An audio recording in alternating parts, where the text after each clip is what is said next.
Friends, हम लोगों ने इससे पहले क्लास 11 चैप्टर फर्स्ट हिस्ट्री का जो वर्ल्ड हिस्ट्री का पार्ट 1 कंप्लीट कर चुके हैं और पार्ट 1 का ही दूसरा भाग पार्ट करने जा रहा हूं, जो यहाँ तक किए हुए थे। और दक्षिण मेसोपोटामिया का शहरीकरण, मंदिर और राजा। इससे पहले हम लोगों ने देखा कि मेसोपोटामिया कहाँ है, मेसोपोटामिया में जो होमो सेपियंस कौन थे, उसकी नगरीकरण कैसा था, उनका एजुकेशन लेवल क्या था, उनकी शासन व्यवस्थाएं क्या थी, लेखन सामग्री कैसी क्या थी, आग की खोज कैसे हुई, हल की खोज कैसे हुई। इन सब को हम लोगों ने पहले वीडियो में कंप्लीट कर चुका हूँ और मैं उसी का चैप्टर फर्स्ट का जो है सेकेंड पार्ट लेकर आया हूँ। सेकेंड पार्ट जो छूटा हुआ था यहाँ तक, तो स्टार्ट करते हैं, जो काफ़ी इंपॉर्टेंट है।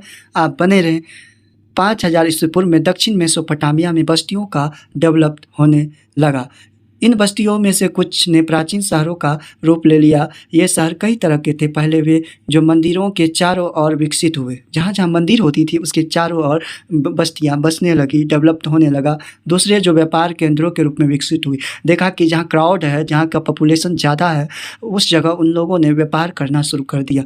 और शेष शाही शहर, इनमें शाही किसे कहते हैं, शाही शहर जो होते हैं जहाँ बड़े बड़े लोग रहते हैं, यानी रिच लेवल का, मानिए ना, उस टाइप का, राजा महाराजा शाही जो थे।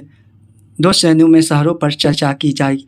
बाद में आकर बाहर से आकर बसने वाले लोगों ने उनके मूल स्थान का पता ही नहीं था। जो बाहर से आके बसे थे, उनका कहाँ के मूल निवासी थे, कहाँ रहते थे, उनका कोई अता पता नहीं था, कोई प्रूफ ही नहीं था। अपने गाँव में से कुछ चुने हुए स्थानों या मंदिरों को बनाया, उनका पुनर्निर्माण करना शुरू किया। जो जिस धर्म के थे, जहाँ जहाँ से आए थे, उन्होंने अपने बस्ती में जहाँ बसे, वहाँ उन लोगों ने अपने अपने धर्मों का मंदिर निर्माण करना शुरू कर दिए। सबसे पहला ज्ञात मंदिर एक छोटा सा देवालय था। देव के रूप में छोटा होता था, जो कच्ची ईंटों का बना हुआ था। मंदिर विभिन्न प्रकार के देवी देवताओं के निवास स्थान थे, जैसे उर जो चंद्र देवता था। उर कौन देवता था? चंद्र देवता। चंद्र देवता कौन थे? तो चंद्र देवता जो है सुमेरियन में, जिसको नन्ना, याद रखिएगा, नन्ना, नन्ना एंजू या जुएन, जो बुद्धि के भगवान के नाम से जाना जाता था। और इनाना जो प्रेम व युद्ध की देवी थी। ये मंदिर ईंटों से बनाए जाते थे और समय के साथ बड़े होते गए, क्योंकि उनके खुले आंगनों के चारों ओर कई कमरे बने होते थे। कुछ प्रारंभिक मंदिर साधारण घरों से अलग किस्म के नहीं होते थे, क्योंकि मंदिर भी किसी देवता का घर ही होता था। लेकिन मंदिर जो होते थे वो भी किसी न किसी देवता का ही घर होता था। लेकिन मंदिरों की बाहरी दीवारें कुछ खास अंतरालों के भीतर और बाहर की ओर मुड़ी हुई होती थी।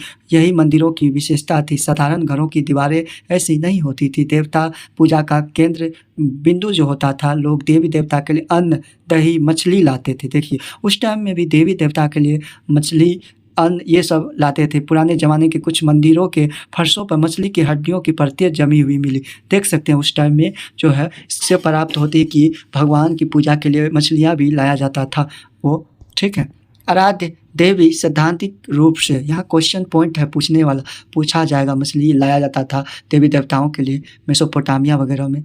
आराध्य देव सैद्धांतिक के रूप में खेतों, मत्स्य क्षेत्रों, स्थानीय लोगों के पशुधन का स्वामी माना जाता था। समय आने पर उपज को उत्पादित वस्त्रों में बदलने की प्रक्रिया, जैसे तेल निकालना, अनाज पीसना, काटना और ऊनी कपड़ों को बुनना, यही की जाती थी। घर परिवार के ऊपर के स्तर के व्यापक व्यवस्थापक, व्यापारियों के नियोक्ता, अन्न, हल जोतने वाले पशुओं, रोटी, जौ की शराब, मछली आदि के आवंटन और वितरण के लिखित अभिलेखों के पालक के रूप में मंदिर ने धीरे धीरे अपने क्रियाकलाप पर ढाल लिए और मुख्य शहरी संस्था का रूप ले लिया। लेकिन अन्य दूसरे कारक भी इस व्यवस्था में विद्यमान थे। जमीन के प्राकृतिक उपजाऊ होने के बावजूद कृषि कई बार संकटों से घिरी जाती थी। फराट नदी घिर जाती थी। फराट नदी जो सीरिया और ईरान, इराक वगैरह में थे। ये मेसोपोटामिया मुख्य रूप से इसी फरात नदी के बगल में ही बसे हुए थे। प्राकृतिक धाराओं में किसी वर्ष तो बहुत ज़्यादा पानी बह आता और फसलों को डूबा देता था, और कभी कभी ये धाराएं अपना रास्ता बदल लेती, जिससे खेत सूखे रह जाते। जैसा कि पुरातत्वीय अभिलेखों से पता चलता है कि मेसोपोटामिया के इतिहास में गांव समय समय पर पुनः स्थापित किए जाते थे।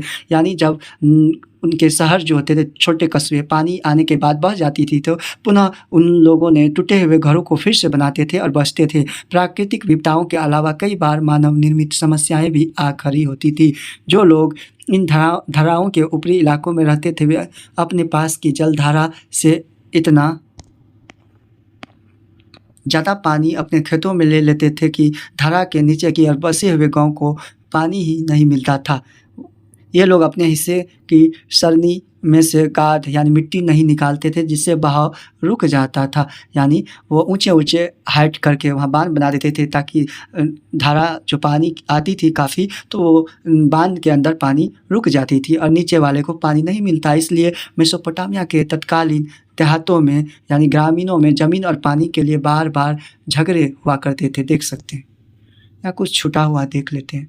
ये देख सकते हैं आप लोग, ये प्रवेश द्वार है, ये वेदिका यहाँ भगवान वगैरह या भट्टी है, यहाँ चूल्हा वगैरह। दक्षिण मेसोपोटामिया का सबसे प्राचीन ज्ञात मंदिर लगभग 5000 ईस्वी पूर्व, इसका मैप है, नक्शा है जो एलिवेशन दिखाया गया है टॉप व्यू के आधार पे। देख सकते हैं ये यहाँ देख सकते हैं, ये लगभग 3000 ईस्वी पूर्व में निर्मित एक मंदिर जिसका खुला हुआ आंगन और बाहरी भीतरी मुख्य भाग उत्खनित रूप में दिखाया गया।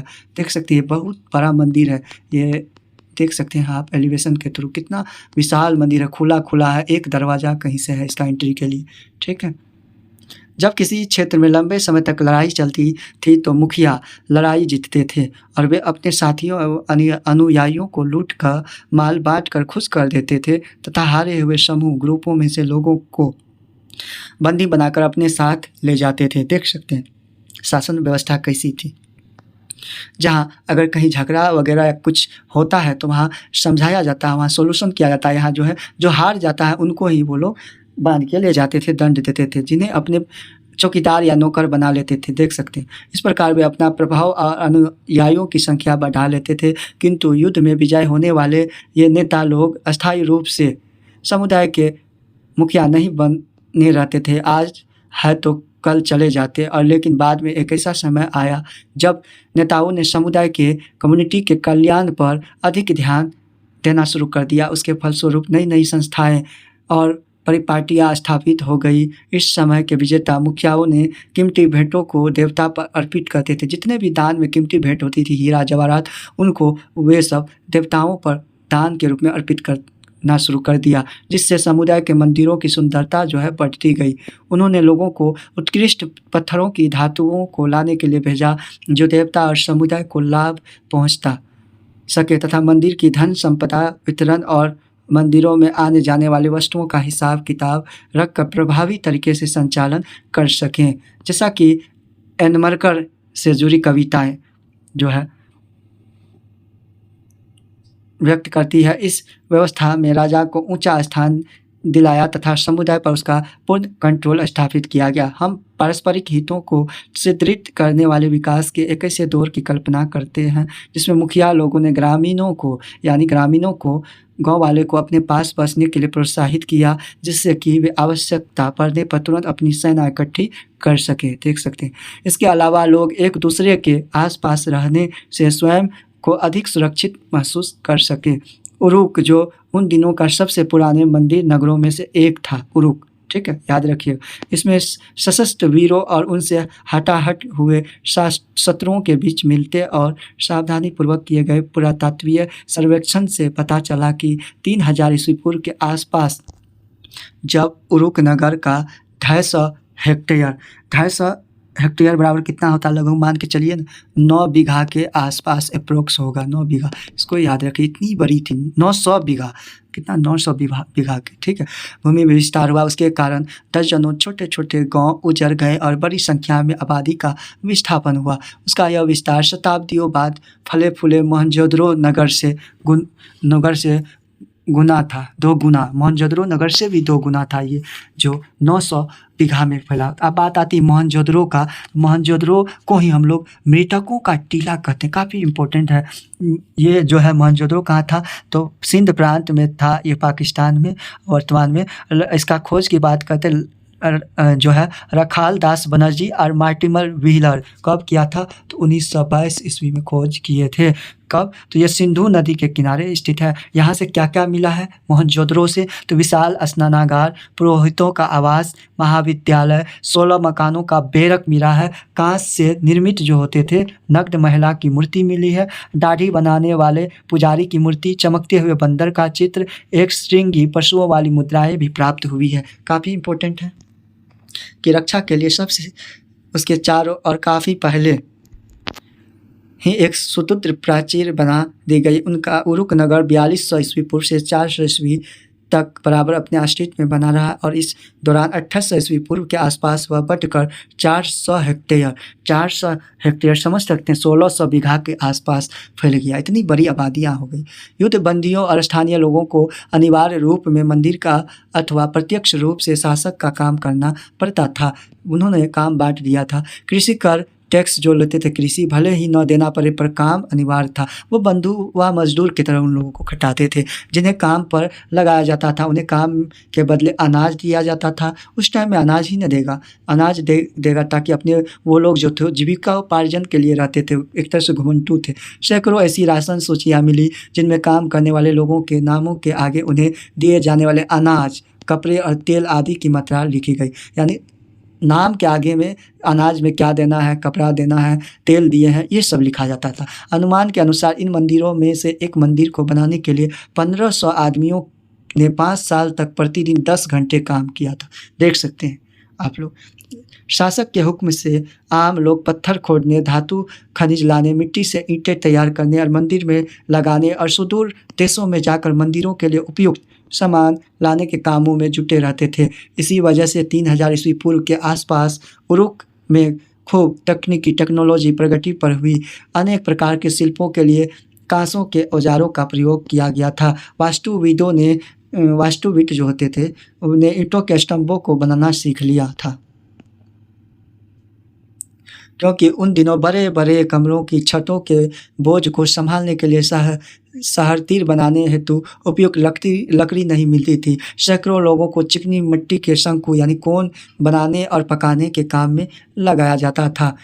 इन शंकुओं को भिन्न भिन्न रंगों में रंग कर मंदिरों की दीवारों में लगाया जाता था, जिससे वे दीवारें विभिन्न रंगों से सुशोभित हो जाती थी। मूर्ति कला के क्षेत्र में भी उच्च कोटि की सफलता प्राप्त की गई। इस कला के सुदूर नमी ने आसानी से उपलब्ध होने वाले चिकनी मिट्टी की अपेक्षा अधिकतर आयातित पत्थरों से तैयार किए जाते थे। तभी टेक्नोलॉजी के क्षेत्र में एक युगांतरकारी परिवर्तन आया जो शहरी अर्थव्यवस्था के लिए अत्यंत उपयुक्त साबित हुआ, और वह था कुम्हार के चाक का निर्माण। आगे चलकर इस चाक से कुम्हार की कार्यशाला में एक साथ बड़े पैमाने पर दर्जनों एक जैसे बर्तन आसानी से बनाए जाने लगे। ये देख सकते हैं आप लोग। ऊपर एक काले पत्थर पर उत्कीर्ण शिलापट, जिसको स्टेल कहते हैं, शिलापट जो होते हैं पत्थर की एक चट्टान है। देख सकते हैं कितनी मेहनतों से उन्होंने खुदाई करके बनाई। पर दाढ़ी वाले व्यक्ति का दोहरा चित्र दिया गया है। उसके बालों और सिर पर बंधी हुई पट्टी, कमर पट्टी और लंबे अंगरखे के निचले हिस्से स्कर्ट को देखिए। नीचे के दृश्य से उसे एक शेर अपने बड़े धनुष बाण में से आक्रमण करते हुए दिखाया गया है। ऊपर के दृश्य में यह वीर उस उग्र शेर को आखिर अपने भाले के मार से गिराता है। लगभग 3200 ईस्वी पूर्व की बात है। स्टेल पत्थर क्या है? ऐसे शिलापट होते हैं जिन पर अभिलेख उत्कीर्ण किए जाते थे। ठीक है, ये देख सकते हैं आप लोग। शेर है और शेर को तीर से मारते हुए गिट किया गया। एक बेलनाकार मुद्रा की छाप लगभग 3200 ईस्वी पूर्व। इस छाप में अंकित दाढ़ी वाले सशस्त्र सेना जो होते हैं, खड़े व्यक्ति और ऊपर काले पत्थर पर अंकित वीर का उत्कीर्णित शिलापट पत्थर का या स्टेल, दोनों में पोशाक और केस शैली एक जैसी है। चित्र में 3 युद्धबंदी दिखाए गए, युद्ध से बंदी दिखाए गए जिनके हाथ बंधे हुए हैं। चौथा व्यक्ति विजय योद्धा से हाथ फैलाकर दया की भीख मांग रहा है। ये देखते हैं योद्धा से, और इसको बंदी बनाया हुआ है। इस तरह से देख सकते हैं आप लोग। मोहर एक शहरी शिल्प कृति क्या थी? भारत में प्राचीन काल में पत्थरों की मोहरें होती थी जिन पर चिन्ह अंकित किए होते थे, लेकिन मेसोपोटामिया में पहली शताब्दी ईस्वी पूर्व के अंत तक पत्थर की बेलनाकार मोहरें यानी बैलन के जैसा मोहरें जो बीच में आर पार छिद्र होती थी, बीच में उसका छिद्र होता था। तीली लगाकर तीली गीली मिट्टी के ऊपर घुमाई जाती थी और इस प्रकार उनसे लगातार चित्र बनता जाता था। वे अत्यंत कुशल कारीगरों द्वारा उकेरी जाती थी। कभी कभी उनमें ऐसे लेख होते थे जैसे मालिक का नाम, उसके स्टेव का नाम, स्टेव जो होते अपने अपने देवता को का नाम, उनकी अपनी पदीय स्थिति आदि, किसी कपड़े की गठरी या बर्तन के मुंह को चिकनी मिट्टी से जो है लीप पोत कर उस पर वह मुहर घुमाई जाती थी, जिससे उसमें अंकित लिखावट मिट्टी की सतह पर छप जाती थी। इससे उस गठरी या बर्तन में रखी वस्तुओं को मुहर लगाकर सुरक्षित किया जाता था। जब इस मुहर को मिट्टी की बनी पट्टिका पर लिखे पत्र पर घुमाया, रोटेट किया जाता था, तो मुहर उस पत्र की प्रामाणिकता की प्रतीक बन जाती थी। इस प्रकार मुद्रा सार्वजनिक जीवन में नगरवासी की भूमिका को दर्शाती थी। देख सकते हैं आप लोग 5 पुरानी बेलनाकार मोहरें, उनके छापे इस तरह की होती थी मेसोपोटामिया में। बेलनाकार, उसके अंदर छेद भी होते थे, देख सकते हैं, ये बनते रहते थे। शहरी जीवन क्या था उसको हम लोग देखते हैं। ऊपर के विवरण से पता चलता है कि नगरों की सामाजिक व्यवस्था में एक उच्च या संभ्रांत वर्ग का प्रादुर्भाव हो चुका था, क्योंकि डेवलप हो चुकी थी। इतनी बड़ी नगर हो गई थी कि लगभग शुरू में वो जो थे 900 बीघा में थे और बाद में जो है 500 हेक्टेयर में हो गया, समझ सकते हैं। धन दौलत का ज़्यादातर हिस्सा समाज के एक छोटे से वर्ग में केंद्रित था। इस बात की पुष्टि इस तथ्य से होती थी कि बहुमूल्य चीज़ें, जैसे कि जो कीमती चीज़ होती थी, आभूषण, सोने के पात्र, सफ़ेद सिपियाँ और लाजवंत जले हुए लकड़ी के वाद्य यंत्र, सोने के सजावटी खंजर जो होते थे, विशाल मात्रा में पूर्व में राजाओं और रानियों की कुछ कब्रों या समाधियों में उनके साथ दफनाई गई मिली। राजा और रानियों की कुछ कब्रों या समाधि में उनके साथ राजा रानी को ही दफनाया जाता था एक कब्र में, ऐसी व्यवस्था थी। लेकिन आम आदमी की स्थिति क्या थी देखते हैं। कानूनी दस्तावेज, विवाह, उत्तराधिकार आदि के मामलों संबंधित से पता चलता है कि मेसोपोटामिया के समाज में एकल परिवार थे। क्या थे? एकल परिवार थे, यानी एक बेटा या बीवी, बच्चे ऐसे होते थे। न्यूक्लियर फैमिली को ही एक आदर्श माना जाता था। हालांकि एक शादीशुदा बेटा और उसका परिवार अक्सर अपने माता पिता के साथ ही रहा करते थे। पिता परिवार का मुखिया होता था, कुल होते थे। उसमें विवाह की प्रक्रिया या विधि के बारे में कुछ जानकारी मिली। विवाह करने की इच्छा के बारे में घोषणा की जाती थी कि और वर के माता पिता उसके विवाह के लिए अपनी सहमति देते थे। उसके बाद वर पक्ष के लोग जो होते थे, लड़के पक्ष के वर को कुछ वर जो होते थे उनको कुछ उपहार गिफ्ट देते थे। जब विवाह की रस्म पूरी हो जाती थी तब दोनों पक्षों की ओर से उपहारों का आदान प्रदान किया जाता था। जो गिफ्ट जो वर पक्ष को दिया वधु पक्ष को वर पक्ष से उनको आदान प्रदान किया जाता था। वे एक साथ बैठकर भोजन करते थे और फिर मंदिर में जाकर भेंट चढ़ाते थे। इम्पोर्टेंट है, ये नोट कर लीजिएगा। जब नववधु को उसकी सास लेने आती थी तब वधु का उसके पिता द्वारा उसकी दाय का हिस्सा दे दिया जाता था, यानी उसकी दाय का हिस्सा जो आधा होता था दे दी। पिता का घर, पशुधन के खेत आदि उसके पुत्रों को मिलते थे। आइए अब उर नगर का अवलोकन, उर जो है मेसोपोटामिया में था, अवलोकन करें। उन नगरों में एक से एक था जहाँ सबसे पहले खुदाई की गई थी। उर मेसोपोटामिया का ऐसा नगर था जिसके साधारण घरों की खुदाई 1930 के दशक में सुव्यवस्थित ढंग से की गई। उसमें टेढ़ी मेढ़ी व संकरी गलियां पाई गई, जिससे यह पता चलता है कि पहिए वाली गाड़ियां वहां के अनेक घरों तक नहीं पहुंच सकती थी। टेढ़ी मेढ़ी रास्ता थी तो पहिए वाले गाड़ियां नहीं घुस सकती थी। अनाज के बोरे और ईंधन के गट्ठे संभवतः गड्ढे पर लाद कर घर तक लाए जाते थे। पतली व घुमावदार गलियों तथा घरों के भूखंडों का एक ऐसा आकार न होने से निष्कर्ष निकलता है कि नगर नियोजन की सिस्टम का अभाव था।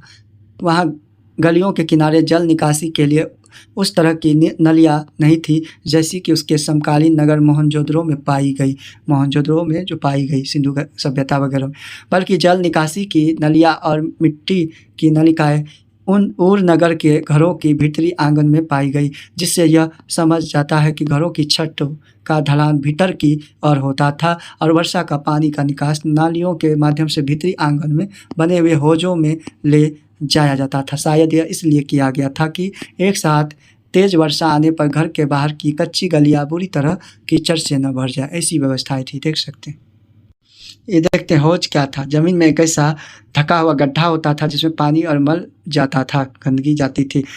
उर नगर का एक रिहायशी इलाका लगभग 2000 ईस्वी पूर्व, या आप चित्र में टेढ़ी मेढ़ी गलियों के अलावा 2 या 3 बंद गलियां भी खोज सकते हैं। ये देख सकते हैं टेढ़ी मेढ़ी, इतनी टेढ़ी मेढ़ी स्ट्रक्चर से देख सकते हैं इसको मैप बना हुआ है, ठीक है। फिर भी ऐसा प्रतीत होता है कि लोग अपने घर का सारा कूड़ा कचरा बहाकर गलियों में डाल देते, जहाँ वह आने जाने वाले लोगों के पैरों के नीचे आता रहता था, यानी गंदगी की व्यवस्थाएं थी। इस प्रकार बाहर कूड़ा डालते रहने से गलियों की सतहें ऊंची उठ जाती, जिसके कारण कुछ समय बाद घरों की दहलीजों को भी ऊंचा उठाना पड़ता था, ताकि वर्षा के बाद कीचड़ बहकर घरों के भीतर न आ सके और कमरों के अंदर रोशनी खिड़कियों से नहीं बल्कि उन दरवाज़ों से होकर आती थी, जो आंगन में खुला करते थे। इससे घरों के परिवारों में प्राइवेसी भी बनी रहती थी। आजकल देखिए गांव में भी कच्ची मिट्टी होती है, जिस कारण गांव के लोग जो होते हैं, अभी भी व्यवस्थाएं हैं जो अपने घर के जो है हाइट ज़्यादा देते हैं मिट्टी, ताकि नीचे जहाँ हाइट है वहाँ बारिश हो रही तो मिट्टी बह के नीचे चल जाता था, तो वहाँ भी मिट्टी डाला जाता है। उस तरह की व्यवस्थाएं उसमें भी थी, ठीक है। घरों के बारे में कई तरह के अंधविश्वास प्रचलित थे, जिनके विषय में उर में पाई गई शकुन अपशकुन संबंधी बातें पट्टियों पर लिखी मिली। जैसे घर की देहली ऊंची उठी हुई हो तो वह धन दौलत लाती थी। सामने का दरवाज़ा, ये सब अंधविश्वास था उन लोगों का। सामने का दरवाज़ा अगर किसी दूसरे के घर की ओर न खुले तो वह सौभाग्य प्रदान करता है, लेकिन अगर घर का लकड़ी का मुख्य दरवाज़ा भीतर की ओर न खुलकर बाहर की ओर खुले तो पत्नी को अपने पति के लिए यंत्रणा का कारण बनेगी। ऊर में नगरवासियों के लिए एक कब्रिस्तान भी था, जिसमें शासकों तथा जनसाधारण की समाधियाँ पाई गई, लेकिन कुछ लोग साधारण घरों के फर्शों के नीचे भी दफनाए हुए पाए गए। देख सकते हैं जिस घर में रहते थे उसके घर के नीचे, फर्श के नीचे भी दफना देते थे। कुछ साक्ष्य मिले। पशुचारक के क्षेत्र में एक व्यापारिक नगर 2000 ईस्वी पूर्व के बाद मारी नगर शाही राजधानी के रूप, मारी नगर जो थे शाही राजधानी जो है बाबिल नगर जो बेबीलोन वगैरह में थे, खूब फला फूला। आपने देखा होगा कि मारी नगर दक्षिण के उस मैदानी भाग में स्थित नहीं है जहाँ खेती की पैदावार भरपूर होती थी, बल्कि वह फरात नदी के ऊर्ध्वाधर, फरात नदी जो सीरिया और इराक में है, मेसोपोटामिया, इसी नदी पे है, ऊर्ध्वाधर पर स्थित है। विभिन्न रंगों का प्रयोग करके यह दर्शाया गया कि इस ऊपरी क्षेत्र में खेती की पशुपालन के साथ साथ चलते थे। मारी राज्य में वैसे तो किसान और पशुचारक दोनों ही तरह के लोग होते थे, लेकिन उस प्रदेश का अधिकांश भाग भेड़ बकरी चराने के लिए ही काम में लिया जाता था। देख सकते हैं मारी नगर। पशुचारकों को जब अनाज, धातु के औजारों आदि की जरूरत पड़ती थी तब वे अपने पशुओं तथा उनके दूध से पनीर, चमड़ा तथा मांस आदि के बदले ये चीज़ें प्राप्त करते थे।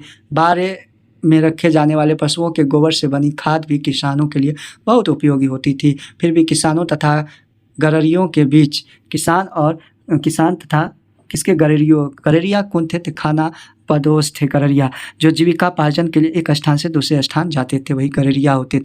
अभी भी देखिएगा आदिवासी सब में होता है, जो बार झगड़े में हो जाते हैं और गररिये कई बार अपनी भेड़ बकरियों को पानी पिलाने के लिए बोए हुए खेतों से गुजार कर ले जाते थे, जिससे किसान की फसल को नुकसान पहुंचता था। ये गररिये खाना बदोश होते थे, जीविका के लिए एक स्थान से दूसरे स्थान जाते थे और कई बार किसानों के गांव में हमला बोलकर उनका इकट्ठा किया गया माल भी लूट लेते थे। देख सकते हैं। दूसरी तरफ कई बार ऐसा भी होता था कि बस्तियों में रहने वाले लोग भी इन पशुचारकों का रास्ता रोक देते थे और उन्हें अपने पशुओं को नदी नहर तक नहीं ले जाने देते थे।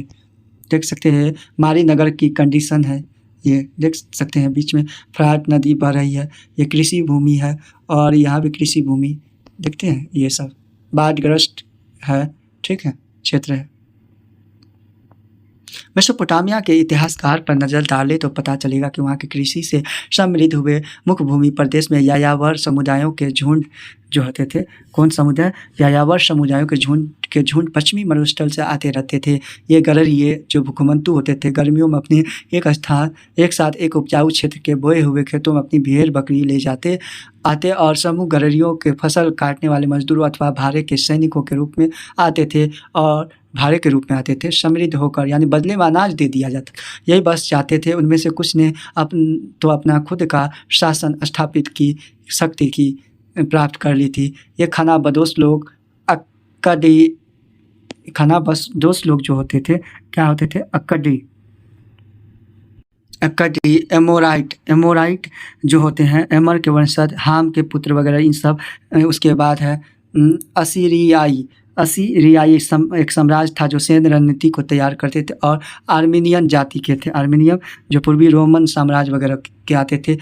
पशु समाजों के शासकों के बारे में कुछ अधिक जानकारी दी गई। मारी के राजा एमोराइट समुदाय के थे। उनकी पोशाक वहाँ के मूल निवासियों से भिन्न होती थी, और उन्हें मेसोपोटामिया के देवी देवताओं का आदर ही नहीं किया, बल्कि स्टेपी क्षेत्र के देवता डेगन के लिए देवता, जो डेगन देवता जिसकी पूजा जो है प्राथमिक रूप से जो करते थे कौन, यूफ्रेट्स के मध्य प्राचीन सीरियाई लोग करते थे, के लिए मारी नगर में एक मंदिर भी बनाया गया। इस प्रकार मेसोपोटामिया का समाज और वहाँ की संस्कृति भिन्न भिन्न कम्युनिटी के लोगों और संस्कृतियों के लिए खुली थी। संभवतः विभिन्न जातियों और समुदायों के लोगों के परस्पर मिक्सचर से ही वहाँ की सभ्यता में जीवन शक्ति उत्पन्न हो गई थी। ठीक है। एक योद्धा अपने हाथ में एक लंबा भला और एक खपची की ढाल पकड़े हुए एमोराइट लोगों की एक खास किस्म की पोशाक दिखाई गई। सुमेरियन योद्धा की पोशाक में भिन्न होती है। यह चित्र एक सीपी पर उकेरा गया लगभग 2600 ईस्वी पूर्व में, देख सकते हैं पोशाक पहने हुए। ठीक है। मारी में जिब्रेलिम का ताजमहल 1810 से जो है ना 1760 ईस्वी तक का जो है ना, यह मारी में स्थित था। सीरिया का जो दूसरा इसमें कहा जाता है, ये देखते हैं आप लोग, सिंहासन कक्ष है, भीतरी आंगन 106 लोगों की बैठने के लिए, इस तरह से सभागृह में 132, बाहरी आंगन में 131, इस तरह की प्रवेश द्वार होते हैं जिसको तोरण द्वार कहते हैं। कुआं थे, बहुत बड़ा पानी वगैरह पीने के लिए, देख सकते हैं इतनी बड़ी शासन व्यवस्थाएं थी। इसमें लगभग 260 कमरे कहा जाता है था। ठीक है। प्रांगण, ये जाने होने के लिए जो गैलरी होते हैं, लिपिक कार्यालय, क्लर्क बेंचों और मिट्टी दानों में पट्टिकाएँ रखी जाती थी, देख सकते हैं क्लर्क रहते थे इस तरह से। ये रसोई घर देख सकते हैं, कार्यशाला और रसोई, ये शाही निवास, शाही लोग रहते थे। रसोई घर ये कितनी बड़ी है, कितनी भट्टियाँ लगी हुई है। उस टाइम में तो लकड़ी वगैरह पे खाना बनाते थे। शौचालय और स्नान गिरी ऐसी थी व्यवस्थाएँ।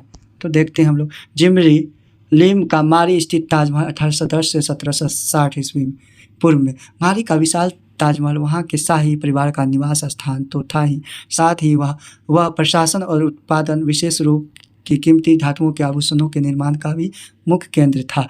अपने समय में वह इतना अधिक प्रसिद्ध था, डेवलप था कि देखने के लिए उत्तरी सीरिया का एक छोटा राजा आया।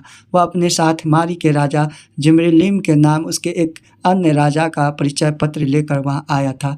दैनिक सूचियों से पता चलता है कि राजा के भोजन की मेज पर हर रोज़ भारी मात्रा में खाद्य सामग्री पेश किए जाते थे, जैसे आटा, रोटी, मांस, मछली, यानी ओमनिवोरस टाइप का समझ लिए सब कुछ, फल, मदिरा और बियर। मदिरा जो होते हैं अल्कोहल पदार्थ जो होते हैं पेय, और संभवतः अपने साथियों के साथ सफ़ेद पत्थर जड़े आंगन 106 में बैठकर बाकायदा भोजन करता। नक्शा देखने से आपको पता चलेगा कि राजमहल का सिर्फ एक ही प्रवेश द्वार था जो उत्तर की ओर बना हुआ था। ठीक है। उसके विशाल खुले प्रांगण सुंदर पत्थरों से जले हुए थे। राजा विदेशी अतिथियों और अपने प्रमुख लोगों के कमरा 132 में मिलता था। भित्ति चित्रों को देखकर आंगुतक हो हतप्रभ रह जाते थे। ताजमहल 2.4 हेक्टेयर के क्षेत्र में था। 2.4 हेक्टेयर मान के चलिए 800 बीघा के क्षेत्र में था स्थित एक अत्यंत विशाल भवन था जिसमें 260 कक्ष बने हुए थे। ठीक है। दरवाजे 132 दीवार पर की गई चित्र देख सकते हैं। ये चित्र है दीवार पे, इस टाइप के होते थे। कितनी सुंदर कलाएँ थी।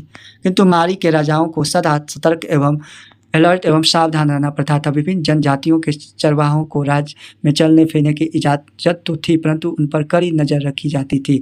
राजाओं और उनके पदाधिकारियों के बीच हुए पत्र व्यवहार में अक्सर उन पशुचारकों की एक्टिविटी और शिविरों का उल्लेख किया गया। एक बार एक पदाधिकारी ने राजा को लिखा था कि उसने रात को बार बार आग से किए गए ऐसे संकेतों को देखा जो एक शिविर से दूसरी शिविर को भेजे गए, और उसे संदेह है कि कहीं किसी छापे या हमले की योजना तो नहीं बनाई जा रही। मारी नगर एक अत्यंत महत्वपूर्ण व्यापारिक स्थल था, बहुत ही यहाँ व्यापारिक स्थल था। ठीक है। स्थित जहाँ से होकर लकड़ी, तांबा, रंगा, तेल, मदिरा, अल्कोहल पे अन्य कई किस्मों का माल नावों के जरिए फ्रात नदी के रास्ते दक्षिण और तुर्की, सीरिया और लेबनान, दक्षिण और तुर्की, दक्षिण और कौन तो तुर्की,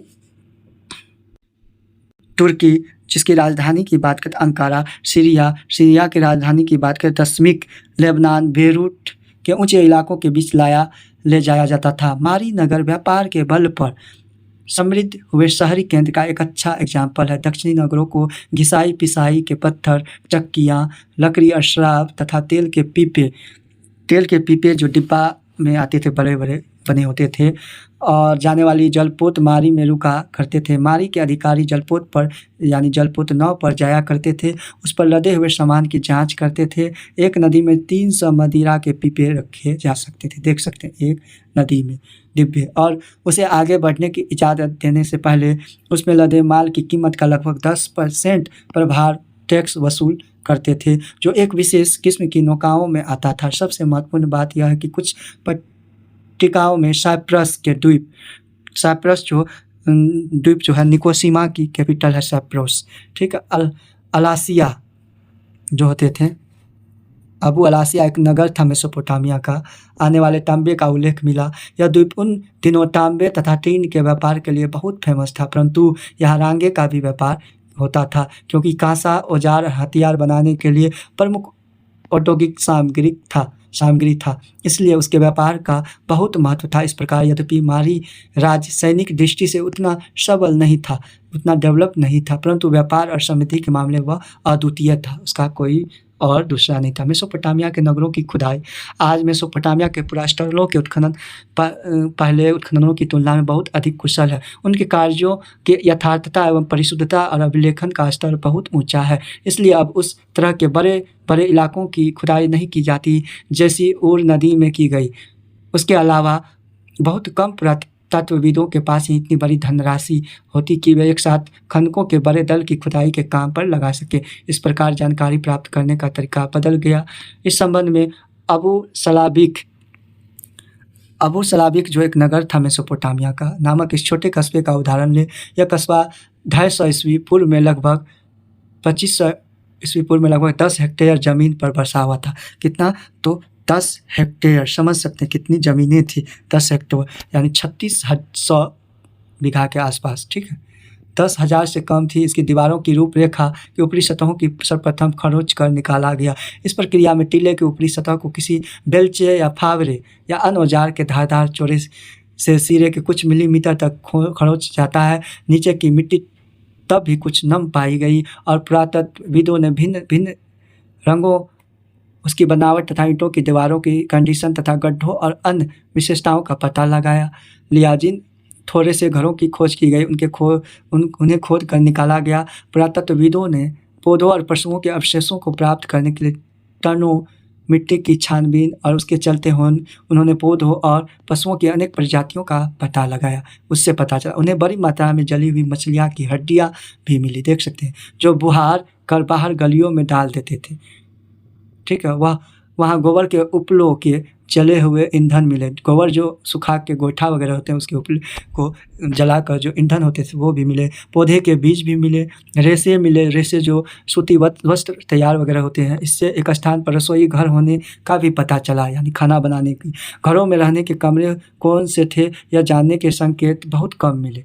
वहाँ के गलियों में सुअरों के छोटे बच्चों के दांत पाए गए, जिन्हें देखकर पुरातत्वविद ने यह निष्कर्ष निकाला कि अन्य किसी भी मेसोपोटामियाई नगर की तरह यह कि सुअर छुट्टे घुमा करते थे, यानी बंधे हुए नहीं रहते थे, घूमते रहते थे गलियों में, जहाँ तहाँ घिनाते रहते थे, वो शहरों को गंदगी फैलाते थे। वस्तुतः एक घर में तो आंगन के नीचे जहाँ किसी मृतक को दफनाया गया था, ठीक है, आंगन के घर में सुअर की कुछ हड्डियों के अवशेष मिले, जिससे प्रतीत होता कि व्यक्ति के मनोप्रांत जीवन में खाने के लिए सुअर का कुछ मांस रखा गया था, देख सकते हैं, सुअर के भी मांस खाते थे। पुरातत्वविदों ने कमरों के फर्श का बारीकी से अध्ययन कर यह जानने के लिए किया कि घर के कौन से कमरों पर पोपलार, एक लंबा पतला पेड़ और लट्ठों, खजूर की पट्टियों और घास फूस की छतें, और कौन से कमरे बिना किसी छत के खुले आकाश के नीचे थे। ये थी मेसोपोटामिया की खोज। मेसोपोटामियाई संस्कृति में शहरों का क्या महत्व योगदान था, उनको देखेंगे हम लोग।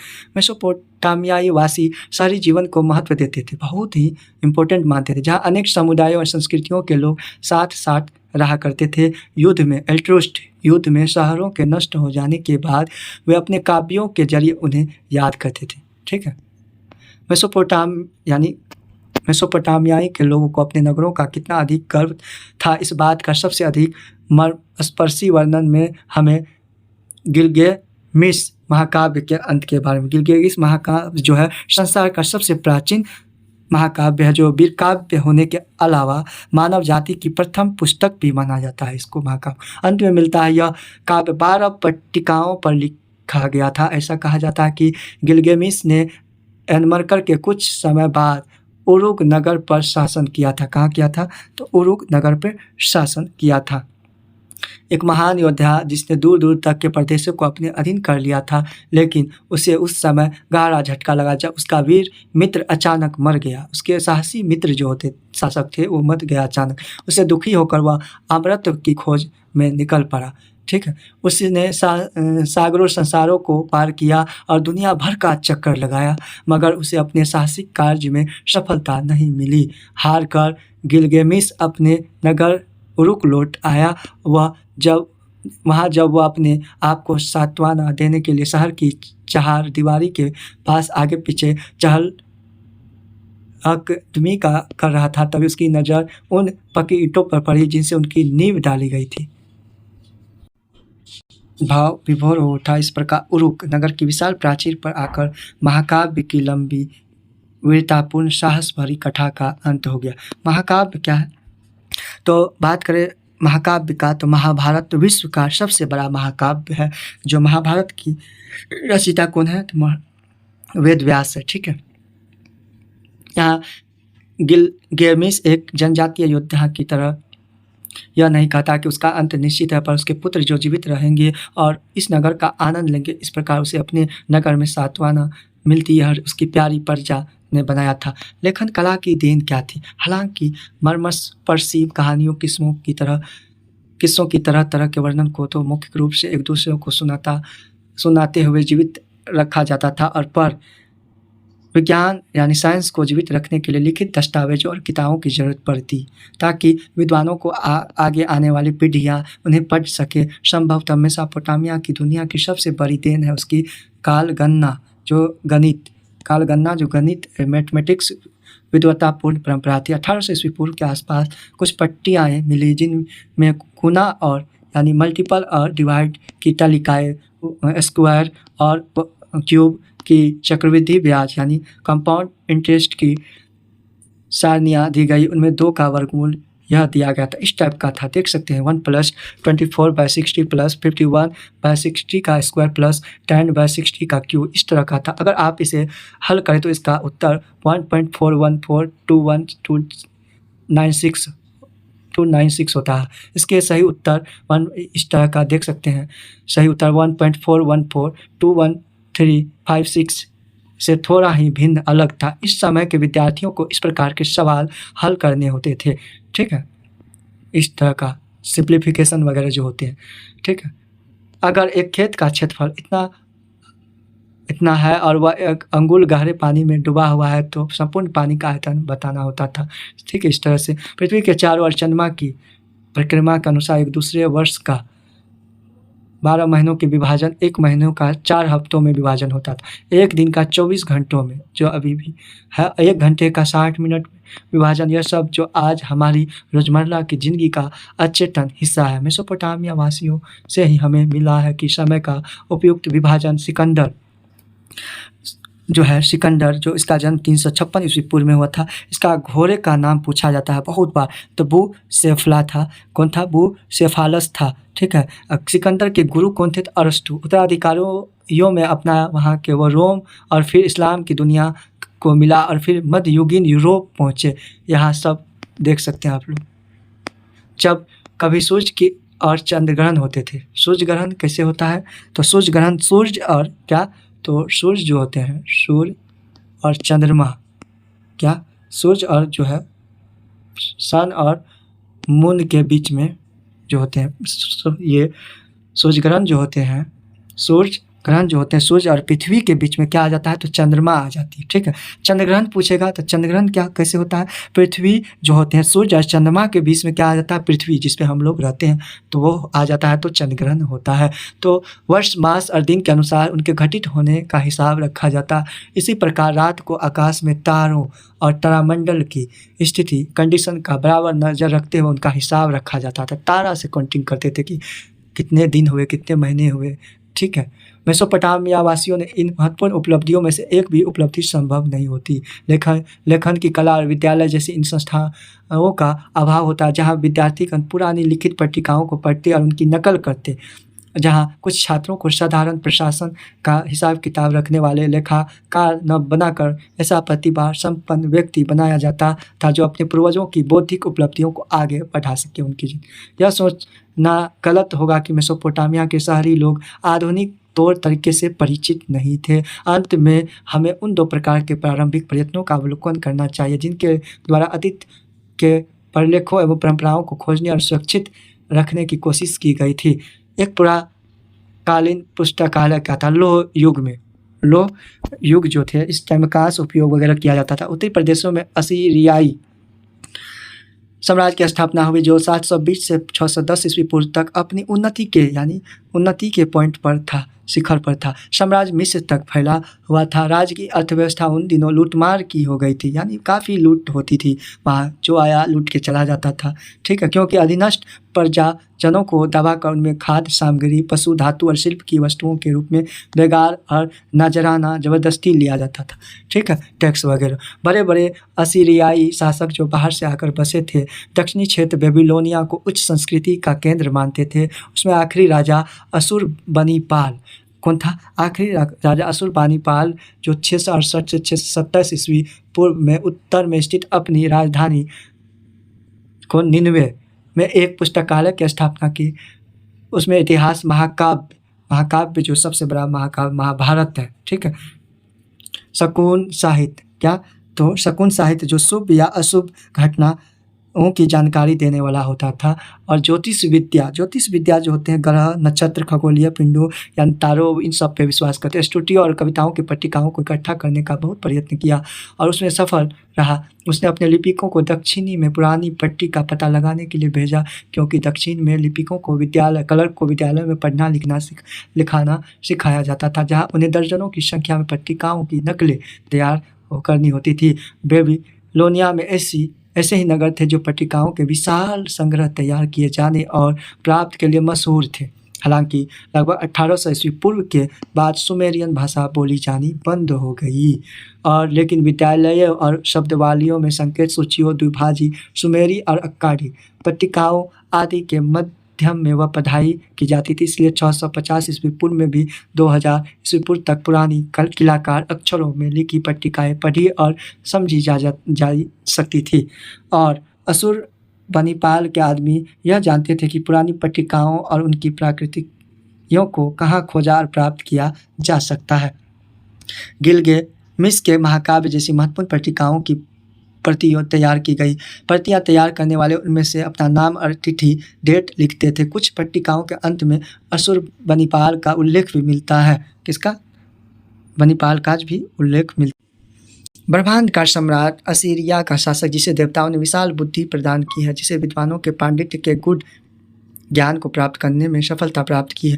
मैंने देवताओं के बुद्धि विवेक को पट्टिकाओं पर लिखा और मैंने पट्टिकाओं की जांच की, उन्हें संग्रहित स्टोर किया। मैंने उन्हें निन्वे स्थित अपने स्टेव नाबू के मंदिर के पुस्तकालय के भविष्य में उपयोग के लिए रखा। ठीक है, अपने जीवन के लिए, अपनी आत्मा के कल्याण के लिए और अपनी शाही सिंहासन के लिए, राजा का जो सिंहासन की नींव को मजबूत बनाए रखने के लिए इससे भी महत्वपूर्ण काम था कि इन पट्टिकाओं की सूची तैयार करने का। उसके लिए एक टोकरी भर पट्टिकाओं को मिट्टी के लेवल में इस प्रकार अंकित किया गया। असंख्य पट्टिकाएँ भूत प्रेत निवारण जो होते थे, अथर्ववेद वगैरह में होते थे। ठीक है, वेद पर विषय पर अमुक व्यक्ति द्वारा लिखी गई। अशुरबनीपाल के पुस्तकालय में कुल मिलाकर 1000 मूल ग्रंथ थे। लगभग 30,000 पट्टिकाएँ थी जिन्हें विषय अनुसार वर्गीकृत किया गया था। और एक आरंभिक पुरातत्ववेत्ता को देखेंगे। दक्षिणी कछार के एक शूरवीर नेबूखदनेस्सर ने बेबीलोन को 625 ईस्वी पूर्व में असीरियाई आधिपत्य से मुक्त कराया। उसके उत्तराधिकारियों ने अपने राज क्षेत्र का विस्तार किया और बेबीलोन में भवन निर्माण की परियोजनाएं पूरी की। उस समय से लेकर 539 ईस्वी पूर्व में ईरान के एकेमेनिड लोग द्वारा विजित होने के बाद 331 ईस्वी पूर्व में सिकंदर से पराजित होने तक बेबीलोन दुनिया का एक प्रमुख नगर बना रहा। इसका क्षेत्र 850 हेक्टेयर से अधिक था। समझ सकते हैं, लगभग मान के चले तो 3000 बीघा के आसपास। इसकी चार दीवारी, तीसरी और बड़े बड़े राजमहल और मंदिर मौजूद थे। एक गिजुरात यानी सीढ़ीदार मीनार और नगर के मुख्य अनुष्ठान केंद्र, एक शोभा यात्रा के लिए एक विस्तृत मार्ग बना हुआ था। इसके व्यापारिक घराने दूर दूर तक अपना कारोबार करते थे। इसके गणितज्ञों तथा खगोलविदों ने, जो ज्योतिष होते थे, अनेक नई खोजें की थी। नैमानिड्स स्वतंत्र बेबीलोन का अंतिम शासक था। उसने लिखा कि ऊर के नगर देवता ने सपने में दर्शन दिए और सुदूर दक्षिण के उस पुरातन नगर का कार्यभार संभालने के लिए एक महिला पुरोहित को नियुक्त अपॉइंटमेंट करने का आदेश दिया। उसने लिखा, चूँकि बहुत लंबे समय से उच्च महिला पुरोहित का प्रतिष्ठा भुला दिया गया था, उसके विशिष्ट लक्षणों को कहीं नहीं बताया गया। मैंने दिन पर दिन उसके बारे में सोचा, थिंकिंग किया, और वह आगे कहता है कि उसे एक बहुत पुराने राजा, जिसका शासनकाल आज लगभग 1150 ईस्वी पूर्व के आसपास मानते हैं, का पट्टलेख स्टीली मिला और उस पर उसने महिला पुरोहित की आकृति अंकित की। उसने उसके आभूषणों के वेशभूषा को ध्यानपूर्वक देखा। फिर उसने अपनी पुत्री को वैसे ही वेशभूषा से सुसज्जित कर महिला पुरोहित के रूप में प्रतिष्ठित किया। एक अन्य अवसर पर नैमानिड्स के आदमी उसके पास एक टूटी हुई मूर्ति लाए जिस पर अक्कड के राजा सारगोन का नाम खुदा था। आज हम जानते हैं कि उस राजा ने 2370 ईस्वी पूर्व के आसपास शासन किया था। नैमानिड्स और निसंदेह अनेक बुद्धिजीवियों ने भी प्राचीन काल में इस महान राजा के बारे में सुन रखा था। नैमानिड्स यह महसूस किया कि उसे उस मूर्ति की मरम्मत करनी चाहिए।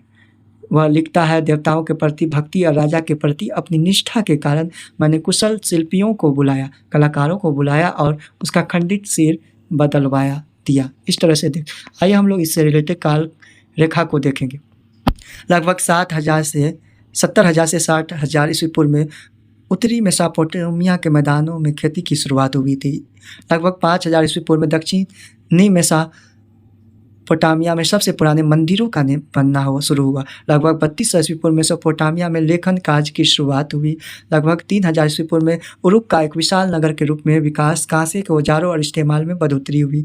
लगभग 2700 से 2500 ईस्वी पूर्व आरंभिक राजाओं का शासनकाल, जिनमें गिलगामेश जैसे पौराणिक राजा भी शामिल थे। लगभग 2600 ईस्वी पूर्व में कीलाकार लिपि का भी विकास हुआ। लगभग 2400 ईस्वी पूर्व में सुमेरियन के स्थान पर अक्कडी भाषा का भी प्रयोग हुआ। 1770 ईस्वी पूर्व में सारगोन, अक्कड ये सब सम्राट था। लगभग 2000 ईस्वी पूर्व में सीरिया, तुर्की और मिस्र तक कीलाकार लिपि का प्रसार हुई। महत्वपूर्ण शहरी केंद्रों के रूप में मारी और बेबीलोन का उद्गम हुआ। लगभग 1800 ईस्वी पूर्व में गणितीय मूलपाठों की रचना अब सुमेरियन बोलचाल की भाषा नहीं रही, बंद हो गई। 1800 ईस्वी पूर्व लगभग 1000 ईस्वी पूर्व में असीरियाई राज्य की स्थापना। लगभग 1000 ईस्वी पूर्व में लोहे का प्रयोग हुआ। 720 से 610 ईस्वी पूर्व में असीरियाई साम्राज्य का गठन हुआ। 668 से 627 ईस्वी पूर्व तक असुर बनीपाल का शासन रहा, हम लोग ने देखा। 331 ईस्वी पूर्व में सिकंदर ने बेबीलोन को जीत लिया। ठीक है, इंपॉर्टेंट है। लगभग पहली शताब्दी ईस्वी में अक्काडी भाषा और कीलाकार लिपि का प्रयोग में रही। 1850 में कीलाकार लिपि के अक्षरों को पहचाना और पढ़ा गया। इस तरह से आज हम लोगों ने 11th का फर्स्ट चैप्टर का वर्ल्ड हिस्ट्री का मेसोपोटामिया के बारे में विस्तार पूर्वक से देखा। अगर आप लोगों को वीडियो अच्छा लगा हो तो कृपया करके चैनल को सब्सक्राइब कर लेंगे और बेल आइकन को प्रेस कर देंगे, ताकि इस तरह के कंटेंट आपको मिलते रहेंगे। अब मिलते हैं आगे का नेक्स्ट सेशन के लिए। तो